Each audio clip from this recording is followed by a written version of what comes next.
আসসালামু আলাইকুম বন্ধুরা। একটা প্রশ্ন করি, আজকের এই সময়টা কি আর কখনো ফিরে আসবে? না। যে সময়টা তুমি অকারণে নষ্ট করছো, সেই সময়টা হয়তো তোমার জীবনের সবচেয়ে মূল্যবান সময় ছিল।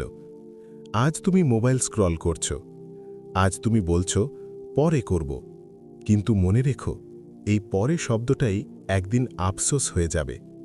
সময় আল্লাহর বড় নিয়ামত। এই সময় দিয়েই কেউ সফল হয়, আর কেউ শুধু আফসোস করে। যুবক বয়স অলসতায় নষ্ট করো না। আজ যদি নিজেকে না গড়ো, আগামীকাল কাউকে দোষ দেওয়ার অধিকার থাকবে না। একটু কুরআন পড়ো, একটু নামাজে মন দাও, একটু নিজের লক্ষ্য নিয়ে ভাবো। কারণ সময় চলে যায়, কিন্তু সুযোগ বারবার আসে না। আল্লাহ, তুমি আমাদের সবাইকে সময়ের কদর করার তৌফিক দান করো। আমিন। আমাদের এই ভিডিওটি ভালো লাগলে লাইক করো, চ্যানেলটিকে সাবস্ক্রাইব করো ও ফলো করো ফেসবুক এবং ইনস্টাগ্রামে। আর দিনই বার্তা ছড়িয়ে দিতে শেয়ার করো। আবার দেখা হবে নতুন ভিডিওতে ইনশাআল্লাহ। আসসালামু আলাইকুম ওয়া রাহমাতুল্লাহ।